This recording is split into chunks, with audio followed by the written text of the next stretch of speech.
Donc, en ce début d'année, j'aimerais t'encourager. C'est le temps de chercher le cœur de Dieu pour savoir qu'est-ce qu'il a prévu pour toi cette année.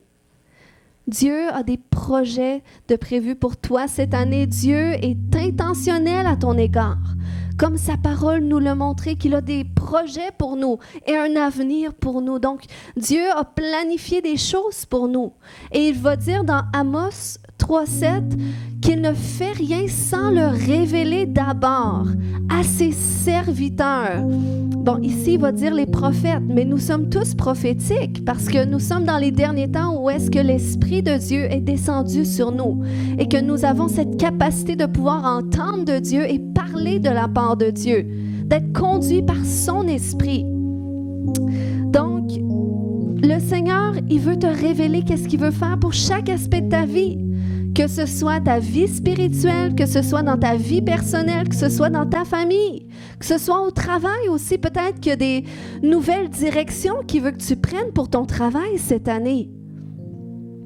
Mais si la Bible nous dit qu'il n'accomplit rien sans le révéler d'abord, ça veut dire que si on est à cet endroit où est-ce qu'on n'est pas attentif à sa voix, peut-être qu'on peut passer à côté de certaines choses qu'il voudrait faire parce qu'il veut te le révéler d'abord.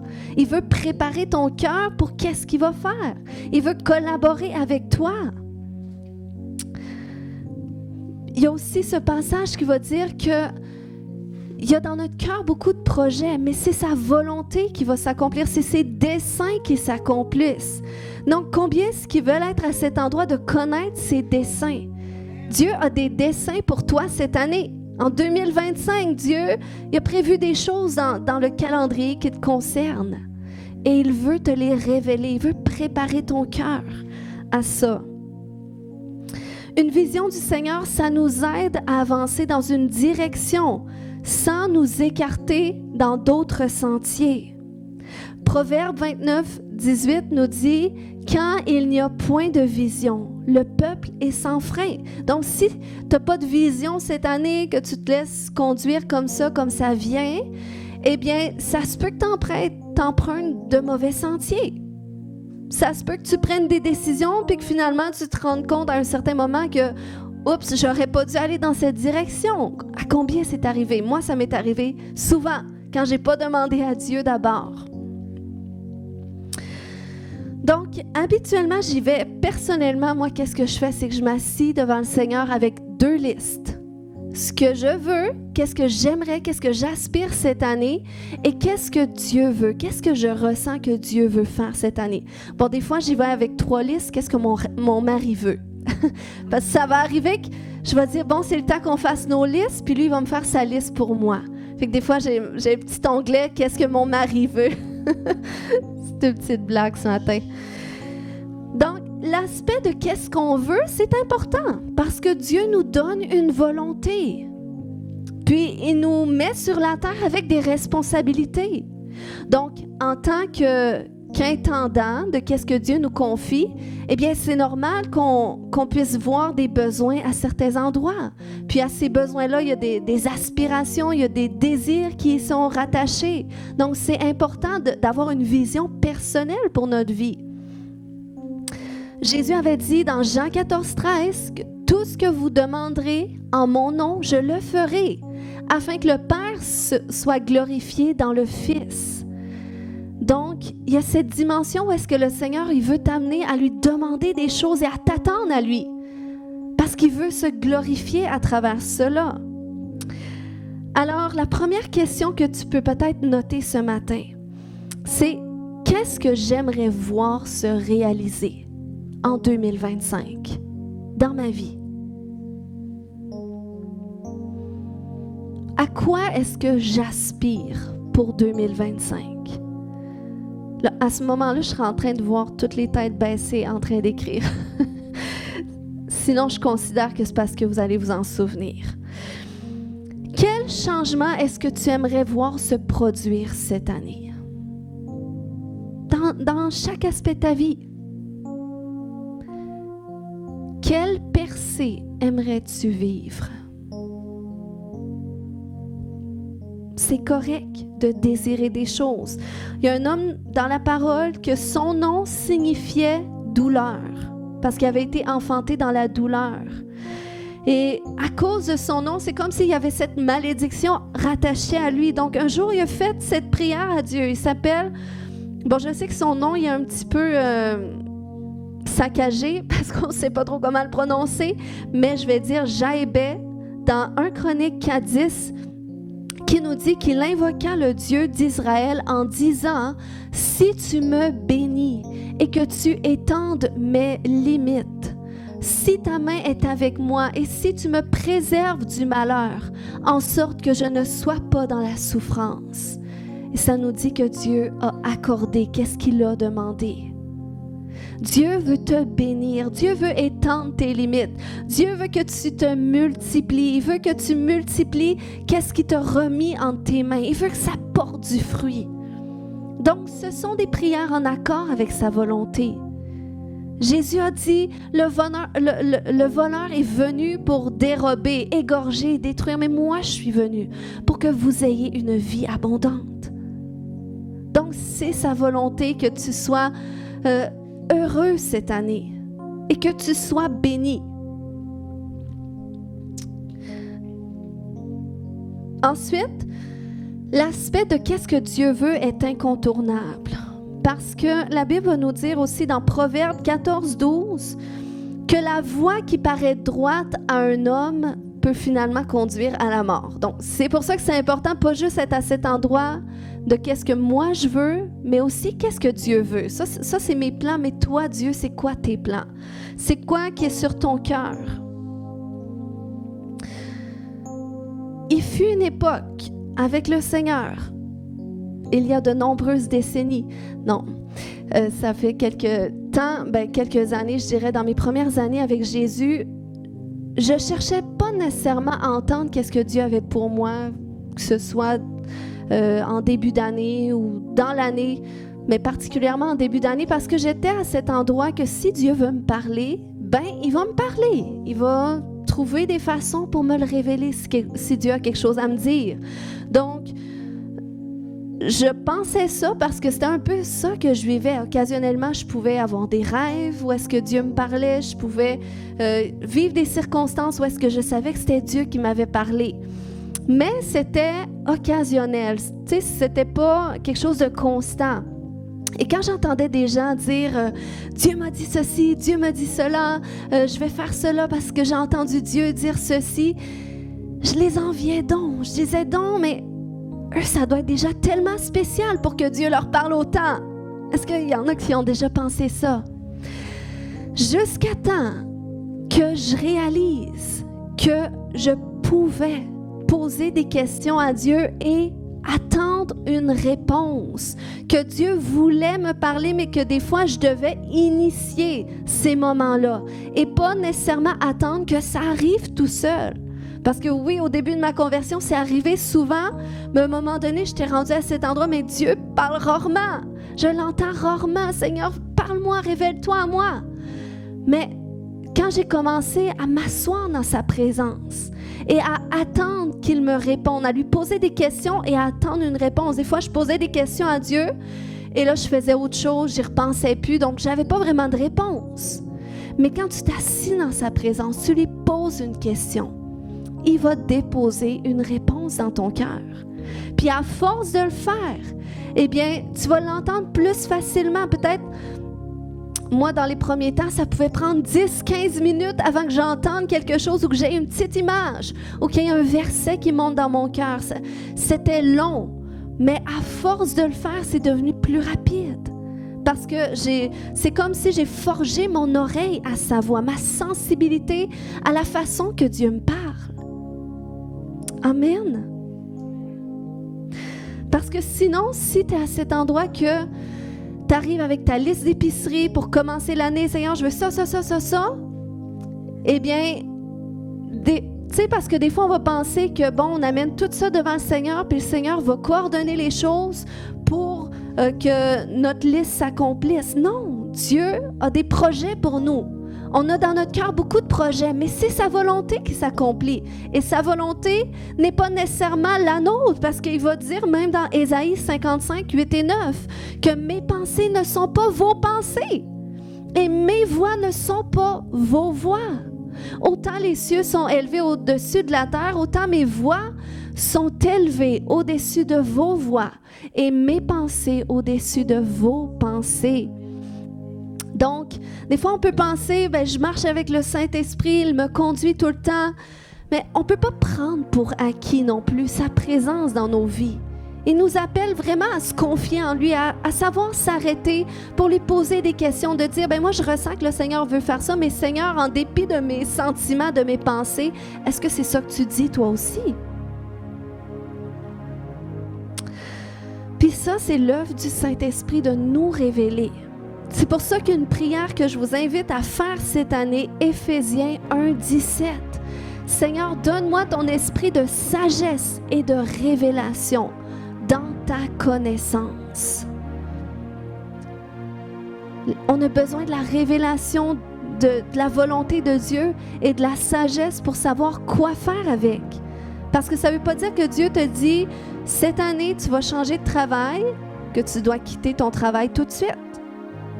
Attends au moins qu'il te montre où aller. Il veut que tu sois sage, que tu fasses les choses dans le bon temps, puis de la bonne façon. Et ça, c'est le Saint-Esprit qui te le révèle. Et tant que c'est pas clair, t'attends. Tu continues.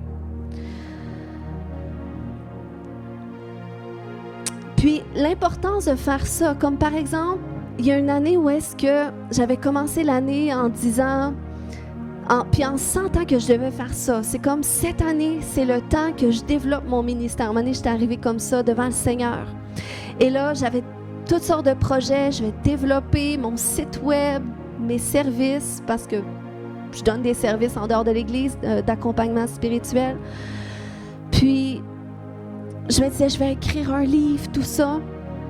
Et là, j'ai décollé l'année comme ça jusqu'à 1 mois après le début de l'année. Le Seigneur me donne un rêve. Il dit, qu'est-ce que tu dois te consacrer le plus? C'est ma maison. C'est comme, qu'est-ce que j'ai besoin que tu fasses? C'est vraiment pour ma maison. C'est vraiment ça qui doit être ta priorité cette année. Fait que là, ce que j'ai fait, c'est que j'ai mis ma liste de côté. J'ai dit, OK, Seigneur, j'obéis. Ta maison. Puis j'ai pu repenser à aucun de mes projets. J'ai rien travaillé, j'ai rien poussé. Puis, jusqu'à 6 mois après le début de l'année où est-ce que j'entends le Seigneur souffler dans mes pensées, commence ton livre. Et là, j'étais comme, là, Seigneur, j'ai plus de temps. Mais en même temps, je savais que si le Seigneur me dit ça, c'est parce qu'il va me créer de l'espace pour que j'y parvienne. Et en quelques mois seulement, j'ai réussi à écrire mon 2e livre qui est « Délivrer les captifs ». Mais quand on vit comme ça, selon les révélations de Dieu, en fonction des temps et des saisons de Dieu, en fonction de son timing, on est sûr que ça va porter du fruit. Et qu'est-ce qui est beau aussi, c'est qu'on va avoir la grâce de Dieu pour le faire. Donc, c'est comme, au lieu que ce soit par nos propres forces, parce que probablement que si j'aurais commencé mon livre à ce moment-là, peut-être j'aurais pas eu d'inspiration, ça aurait moins coulé, parce que là, j'aurais forcé par moi. Ça ne veut pas dire que ça n'aurait pas réussi. Mais si on veut être certain que ça porte du fruit et qu'on marche dans la grâce de Dieu, qu'on avance sans se lasser, qu'on marche sans se fatiguer. Moi, je vais être à cet endroit cette année parce que je suis une personne occupée. Donc, je ne veux pas non plus être fatiguée au milieu de mon occupation. Je ne veux pas porter des lourds fardeaux au milieu de mon occupation. Non, je veux avancer léger. Et pour ça, j'ai besoin d'avancer avec Jésus. J'ai besoin de me confier en lui, de ne pas prendre les fardeaux que je ne dois pas prendre si ce n'est pas ma responsabilité ou si ce n'est pas le temps de le faire. C'est pour ça que des fois même, j'ai des questions devant le Seigneur que je suis capable de reconnaître, ce n'est pas le temps d'avoir une réponse. Donc, je suis capable de les mettre de côté pour l'instant puis me focaliser sur qu'est-ce que je dois me focaliser. Vous êtes avec moi? Donc, qu'est-ce que vous pouvez écrire après comme question que je vous invite à demander à Dieu? C'est « Seigneur, qu'est-ce que tu as pour ma vie cette année? Qu'est-ce qui est sur ton cœur pour moi en 2025? Qu'est-ce que tu veux faire dans ma vie? Qu'est-ce que tu veux faire dans ma famille, dans mon travail? pose des questions spécifiques et attends une réponse dans sa présence. Puis parfois, un seul mot suffit. Je vous avais parlé comme mot à un moment donné l'année passée que j'avais reçu double pour l'Église, puis pour un point de vue personnel, puis que j'ai libéré sur vous aussi pour dire recevez par la foi. Des fois, tu peux juste avancer avec un mot de Dieu et tu vas trouver des versets qui parlent de ce mot. Parce que c'est correct de dire Dieu me dit, Dieu me dit, Dieu me dit, mais tu veux aussi l'associer à sa parole.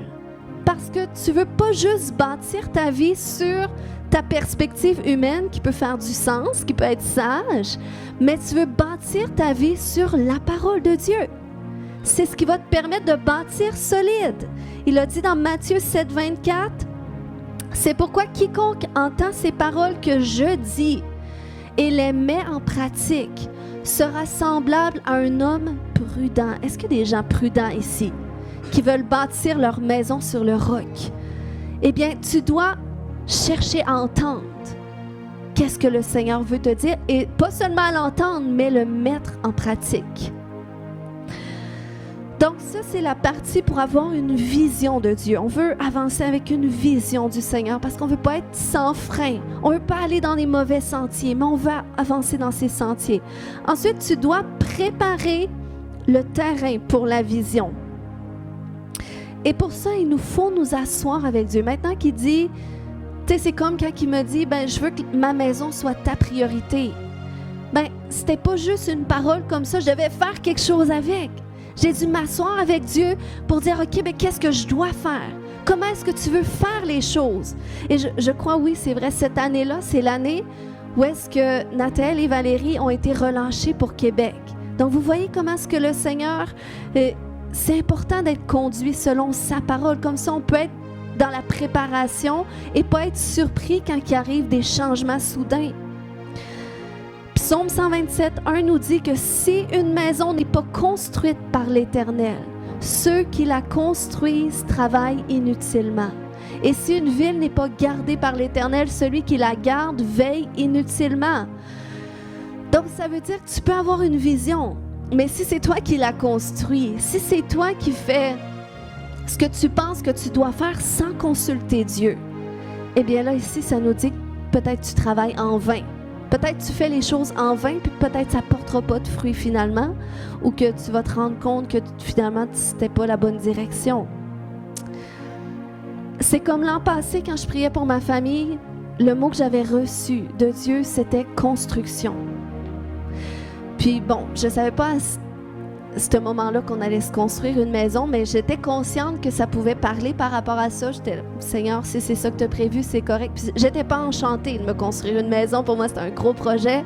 J'ai beaucoup de choses déjà à construire, la maison du Seigneur. Mais je faisais confiance à Dieu, mais je savais aussi que c'était métaphorique, que c'était une année où est-ce que le Seigneur m'appelait à bâtir un foyer solide avec mon mari ensemble. Donc, pour préparer le terrain pour cette vision, on a dû s'asseoir par moments et revisiter nos façons de faire. Parce que j'avais reçu, entre autres, ce verset aussi de Luc 14, 28 qui dit « Lequel de vous, s'il veut bâtir une tour, ne s'assit d'abord pour calculer la dépense et voir s'il a de quoi la terminer. » Donc, tu dois voir, mais qu'est-ce que je dois faire pour que cette vision s'accomplisse? Seigneur, qu'est-ce que tu m'appelles à entreprendre? Est-ce que je dois faire appel à des personnes ressources pour m'aider? Est-ce que je dois entreprendre des choses nouvelles? Donc, c'est ça, t'asseoir avec Dieu et voir qu'est-ce que tu peux faire pour que cette vision s'accomplisse. Parce que la vision du Seigneur ne s'accomplit pas nécessairement sans qu'on fasse rien. C'est comme, tu vas prendre un sachet comme ça. Je ne sais pas s'il y a des jardiniers ici. Je sais que mon beau-père, si vous voulez des trucs cet été, allez le voir. Ça prospère, ça pousse, ça se multiplie. Et il y a une onction particulière pour le jardinage. Donc, c'est comme quand le Seigneur te donne une vision, c'est comme si il te montre l'image de qu'est-ce que ça va ressembler en bout de ligne. te dit, c'est ça que je veux faire. C'est ça ma volonté pour toi. Puis, mais maintenant, il ne va pas te donner déjà qu'est-ce qui est sur le sachet. Mais il va te donner la semence. Il va dire, tiens, maintenant, vas-y.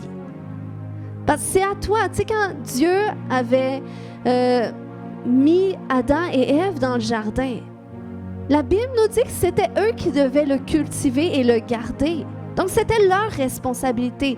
Alors, c'est ta responsabilité de voir qu'est-ce que tu dois faire pour que cette semence puisse être semée dans la bonne terre. Il faut que tu trouves le terrain favorable pour que ça puisse croître. Il faut que tu vois qu'est-ce que tu dois faire, tu sais, pour que cette semence puisse pousser. Est-ce que tu dois rajouter des engrais particuliers? Est-ce que tu dois mettre d'autres semences? Tu sais, c'est quoi le terrain favorable pour que cette semence puisse croître? Il faut que tu t'assis puis tu penses à ça, que tu poses des questions à Dieu. Mais qu'est-ce que je peux faire pour voir cette chose-là s'accomplir? Parce que des fois, en tant que chrétien, je pense que ça peut être notre problème, c'est qu'on a tellement la foi qu'on va prendre ça et on va prier que surnaturellement ça arrive. C'est comme on oublie qu'on a besoin aussi de faire quelque chose avec qu'est-ce que Dieu nous donne pour voir du fruit. Même la Bible va nous dire que la foi sans les œuvres, elle est morte. Elle ne sert de rien. Donc tu peux être une personne qui est très visionnaire, qui a plein de projets, qui a plein de visions, mais qui en reste juste à cet endroit-là où est-ce que le sachet n'est même pas encore débouché. Puis que tu fais rien avec. Parce que tu t'assis pas pour voir, mais qu'est-ce que tu dois faire maintenant pour voir cette vision s'accomplir? On peut avoir plein de visions. Mais des fois, c'est mieux de commencer avec une à la fois pour aller jusqu'au bout. Parce qu'il y en a qui peuvent, peut-être qu'ils ont semé plein de trucs dans leur jardin, puis tout est à moitié sorti. Mais le Seigneur, il dit, bien, je t'appelais dans cette saison à avoir des carottes. C'était les carottes que tu devais porter comme fruit dans cette saison. C'était pas des tomates, des fèves, tout ça. Mais c'était juste ce fruit-là que tu devais te focaliser. Donc, c'est pour ça qu'on a besoin de la sagesse, la révélation de Dieu. Donc, tu sais, c'est comme, le Seigneur peut te parler de réconciliation, te dire, cette année, tu vas te réconcilier avec ta sœur ou avec telle personne dans ta famille. Puis là, tu pries, ben Seigneur, fais en sorte qu'on se réconcilie. Tu pries, mais tu ne te questionnes jamais à savoir, mais Seigneur, est-ce que je dois faire quelque chose pour que cette réconciliation puisse venir? Le Seigneur ne t'appelle pas juste à attendre dans la prière, mais à faire des choses concrètes aussi. Des fois, le Seigneur, il peut te dire, il va mettre dans ton cœur une vision par rapport à une personne ou par rapport à ta relation. Et là, toi, tu vas prier pour que la personne change pour l'accomplissement de ta vision. Mais le Seigneur te dit, en fait, c'est à toi que j'ai donné la vision. Fait que c'est toi qui dois changer pour voir la vision s'accomplir. Donc, c'est pour ça que vous voyez comment est-ce qu'on doit, on a besoin de fonctionner avec le Seigneur. On a besoin de se confier en lui, de voir, mais ça c'est ma pensée, toi ta pensée c'est quoi? Moi c'est ça que je vois dans mes voies, mais toi quelles sont tes voies? Amen. Donc, la vision que Dieu te donne te sert d'aperçu pour préparer le terrain pour que cette vision puisse prendre forme, préparer l'environnement pour qu'il soit favorable à la croissance et prendre les précautions pour que la vision puisse continuer de prendre forme et de croître malgré les intempéries. Parce que même si on prie les bénédictions, la vie abondante, ça ne veut pas dire qu'il n'y aura pas d'épreuves cette année. Ça ne veut pas dire qu'il n'y aura pas des choses qui vont te prendre par surprise. Mais il faut que tu saches que Dieu savait que ça allait arriver. Dieu savait quand il t'a donné cette vision-là. Donc, même si cela arrive, Dieu n'a pas changé d'idée. Donc, mais ça, il faut que tu te prépares à ça. Comment est-ce que je peux bâtir solide pour que ça vienne qu'à croître puis porter du fruit?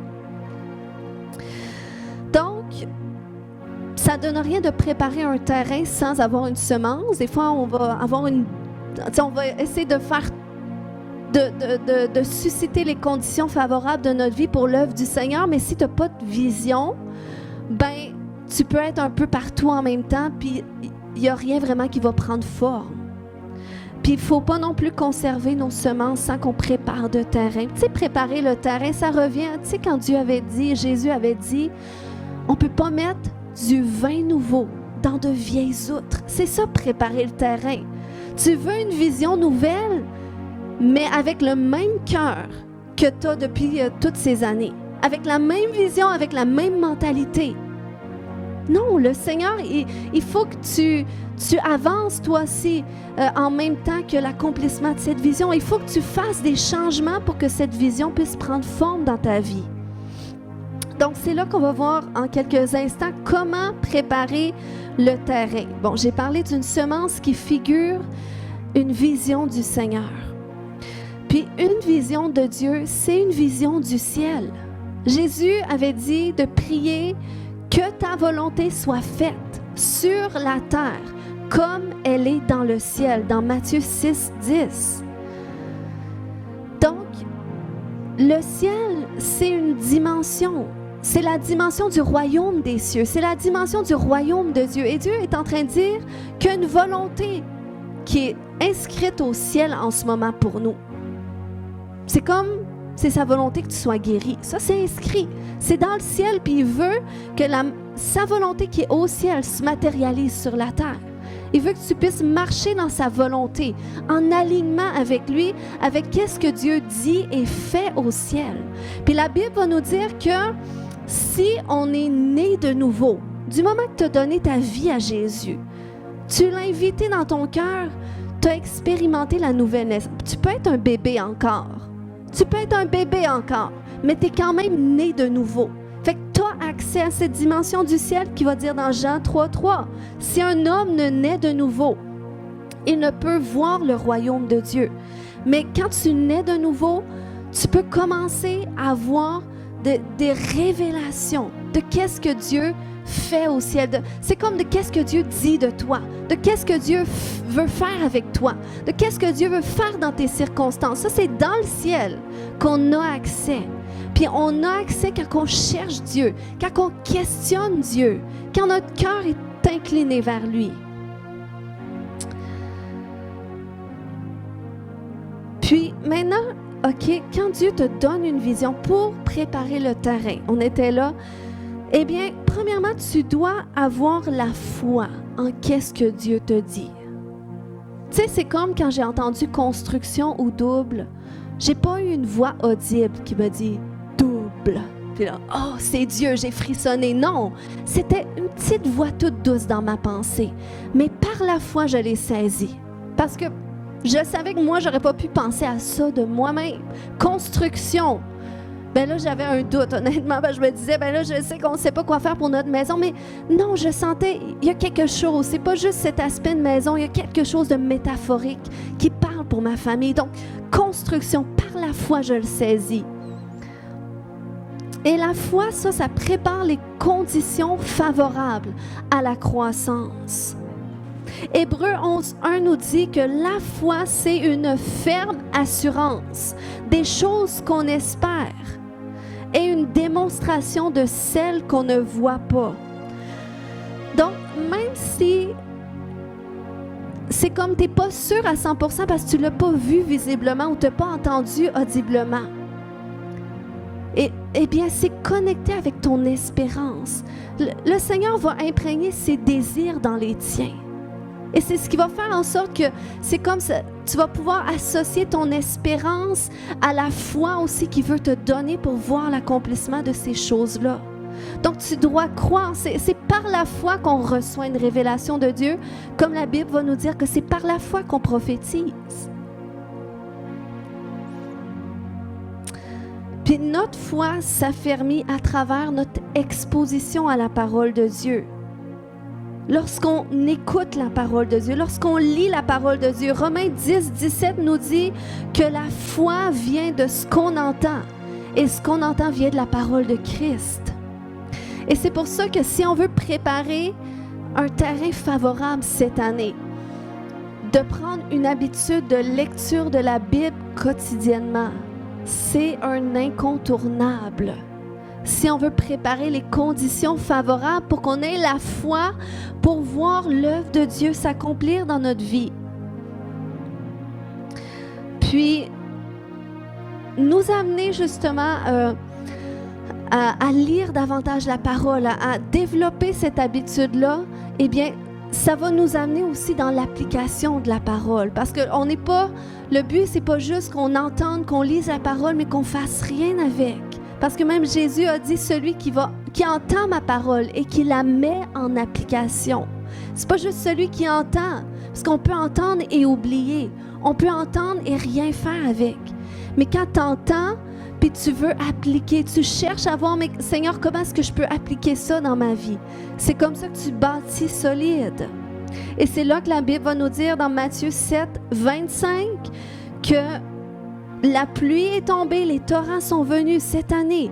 Les vents ont soufflé, se sont jetés contre cette maison, mais elle n'est point tombée. Donc cette année, si tu veux avancer et bâtir solide, eh bien, tu as besoin de bâtir sur la parole de Dieu. Tu as besoin d'avoir une foi qui est solide en lui, en sa parole.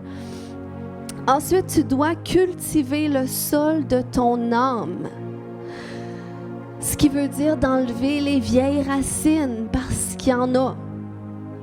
Enlever les mauvaises herbes, enlever la pierre. Puis la Bible, pour ça, va nous parler de la parabole du semeur.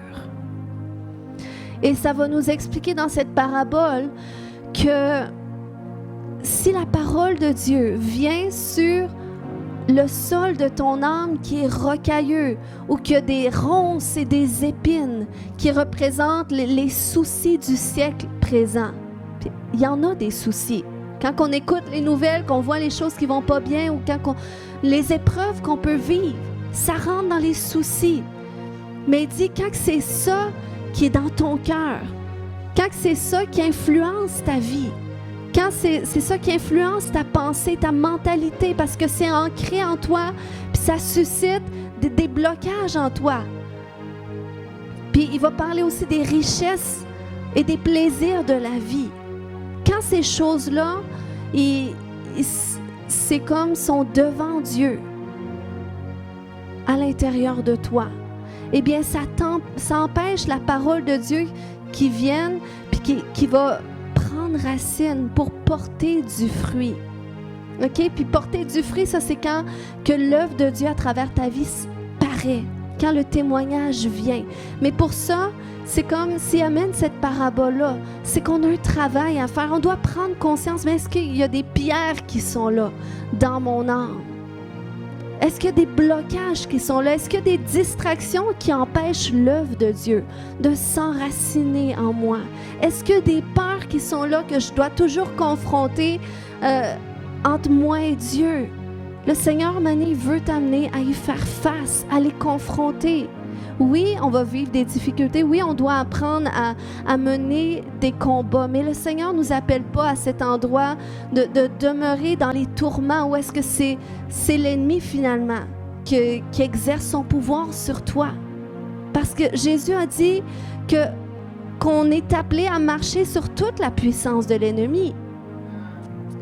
Donc, l'ennemi est sous nos pieds. Donc, tu es appelé à régner sur les tentations, sur le péché. Tu es appelé à régner sur les distractions.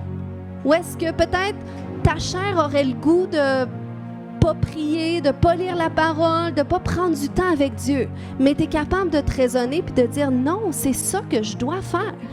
Puis finalement, tu fais la volonté de Dieu. C'est comme tu es capable d'obéir à Dieu.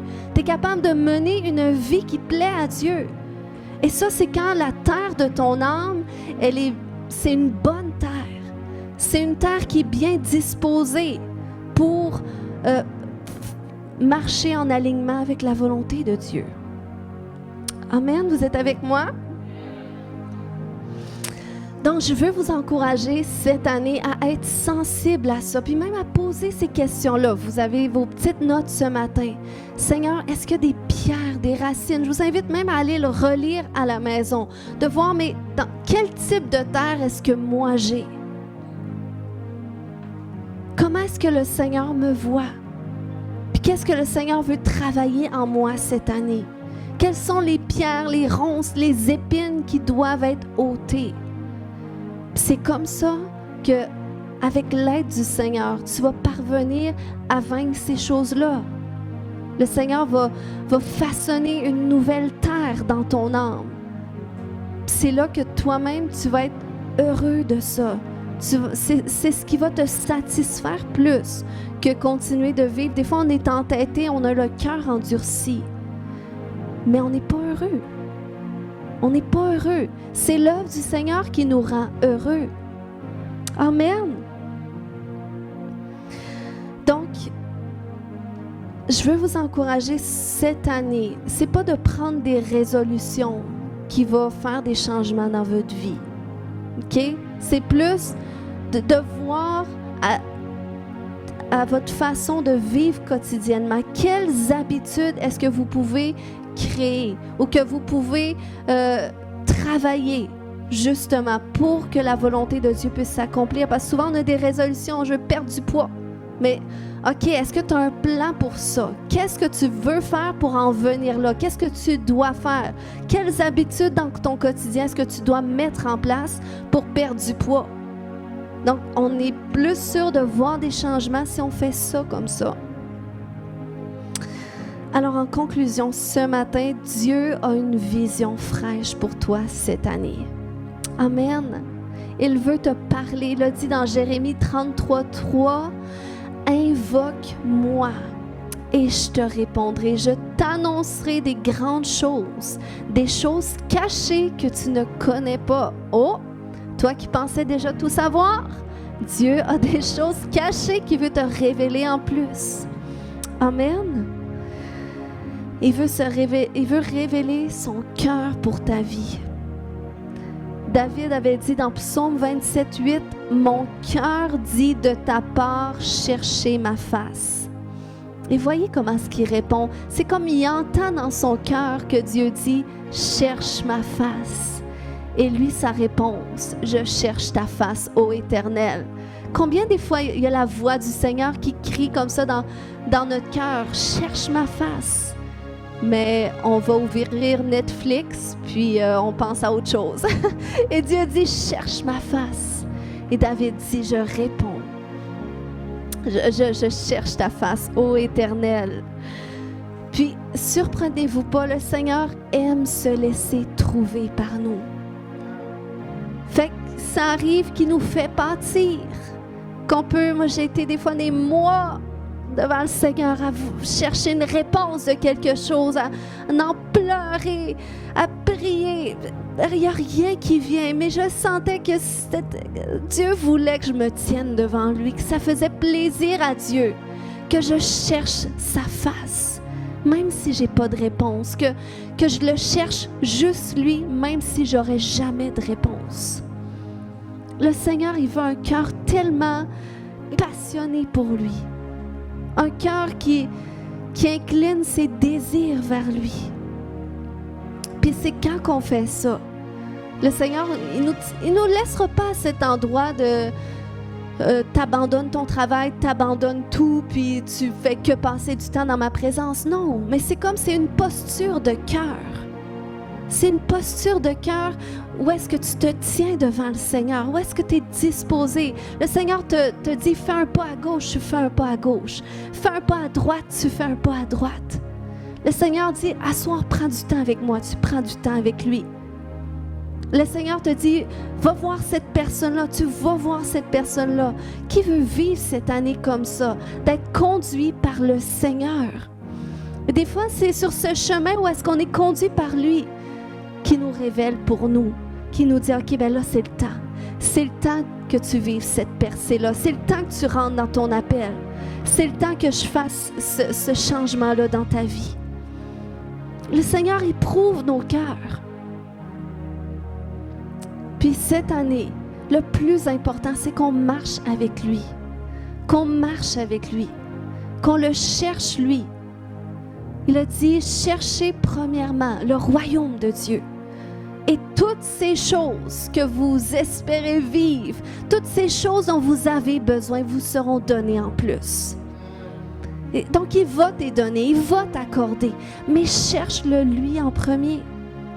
Et une belle façon de le chercher, c'est déjà de commencer à cet endroit d'avoir une vision pour ta vie, d'avoir une vision pour cette année, d'avoir une vision, toi, en tant qu'être humain, de penser toi aussi, puis d'accorder ta vision avec celle de Dieu, de chercher sa vision pour toi, puis d'en faire ta vision. Amen. On va se lever et on va prier ensemble.